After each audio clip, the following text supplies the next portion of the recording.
Phone tapping కేసులో SIB మాజీ DSP Praneeth రావును విచారించేందుకు పంజగుట్ట పోలీసులకు నాంపల్లి కోర్టు అనుమతి ఇచ్చింది.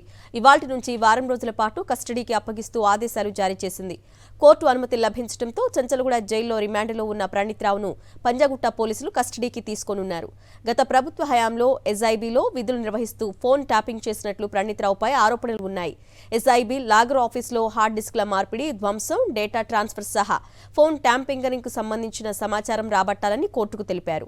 అయితే కోర్టు మాత్రం వారం రోజులు మాత్రమే కస్టడీకి అనుమతి ఇచ్చింది. కాగా విచారణలో ప్రణీత్ రావు వెల్లడించే వివరాల ఆధారంగా సంబంధిత వ్యక్తులపై చట్టపరమైన చర్యలు తీసుకునే అవకాశాలు ఉన్నాయి.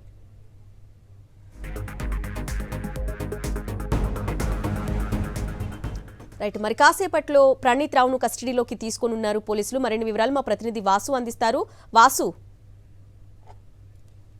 ఎస్ఐబీ మాజీ డీఎస్పీ ప్రణీత్ రావు ఇప్పటికే పంజగుట్ట పోలీసులు అరెస్ట్ చేశారు.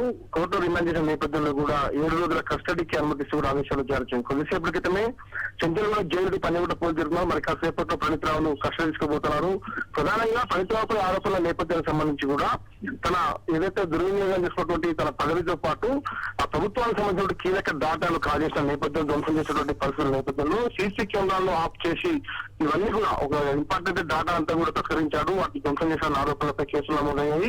మరోపక్క వీటి వెనకాల ఎవరున్నారు, అసలు ఎస్ఐబీలో ఉన్నటువంటి కీలక అధికారులు ఎవరు, గత ప్రభుత్వంలో ఉన్నటువంటి పెద్దలు, ఈ ఫోన్ ట్యాపింగ్ వ్యవహారం అనేది ఉన్న అసలు సూత్రాలు అంశానికి సంబంధించి కూడా పూర్తి స్థాయిలో పోలీసులతో దర్యాప్తు చేస్తారు. దర్యాప్తు సంబంధించి అప్పుడు ప్రస్తుతం మరి కాసేపట్లో అతన్ని పంజగుట్ట పోలీస్ స్టేషన్ కు లేదంటే సిసికి తరలించి కూడా విచారించే అవకాశం ఉంది. దీనికి ఇప్పటికే స్పెషల్ ఆఫీసర్ జుబ్లీన్స్ ఏసీపీని ఇన్ఛార్జ్ గా ఉంచారు. 4 ఇన్స్పెక్టర్లు కూడా ఒక టీమ్ గా ఫామ్ చేశారు. మొత్తం ఈ పూర్తి స్థాయిలో ధ్వంసం చేసే డాటా అంతా ఎక్కడ దాచారు, ఎక్కడికి తీసుకెళ్లారు, లేదంటే ధ్వంసమైన 17 కంప్యూటర్ సంబంధించిన హార్డ్ డిస్క్లు అన్ని కూడా ఎక్కడున్నాయన్న అంశాలు సంబంధించి పూర్తి స్థాయిలో దర్యాప్తు చేసి వీటి వెనకాల గత ప్రభుత్వ హయాంలో కూడా ఎవరున్నారు, ఒక ఎస్పీ స్థాయి అధికారులతో పాటు మరికొంతమంది డిఎస్పీ స్థాయి అధికారుల పాత్ర కూడా ఉంది. మరొక ప్రభుత్వంలో ఉన్నట్టు ఒక వ్యక్తి కీలకంగా ఈ ఫోన్ ట్యాపింగ్ వ్యవహారంలో వివరించారు. కాబట్టి వాళ్ళు ఎవరు అన్న అంశాలు సంబంధించి ఇప్పటికే కన్ఫెషన్ స్టేట్మెంట్ లో కూడా ఉన్నతాధికారుల ఆదేశాల మేరకు ఇదంతా చేశానని ప్రణీత్ రావు ఇప్పటికే చెప్పినట్టుగా వాళ్ళు కోర్టుకి ఇచ్చారు. కానీ ఇప్పుడు తీసుకోబోయే కస్టడీకి సంబంధించి కూడా మరికొంతమంది అధికారులకు కూడా నోటీసులు జారీ చేసి కాబట్టి మరి కాసేపట్లో చంద్రబాబు జైలు నుంచి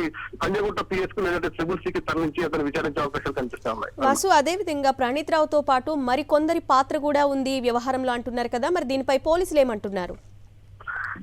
ఇప్పటికే సిరిసిల్లలో అభివృద్ధి నేపథ్యంలో దగ్గర నుంచి ఒక కీలక సమాచారాన్ని సేకరించారు. కొన్ని పెన్ డ్రైవ్లతో పాటు కంప్యూటర్, ల్యాప్టాప్ తో పాటు మొబైల్ ఫోన్ కూడా స్వాధీనం చేస్తున్నారు. దాంట్లో ఎవరితో సంప్రదింపులు చెప్తారు, అసలు సిడిఆర్ లో ఏముంది, గత ప్రభుత్వ హయాంలో ఉన్నటువంటి పెద్దలు ఎవరన్న అంశాలకు సంబంధించి కూడా ఇప్పటికే కాల్ డేటా మొత్తాన్ని సేకరించారు.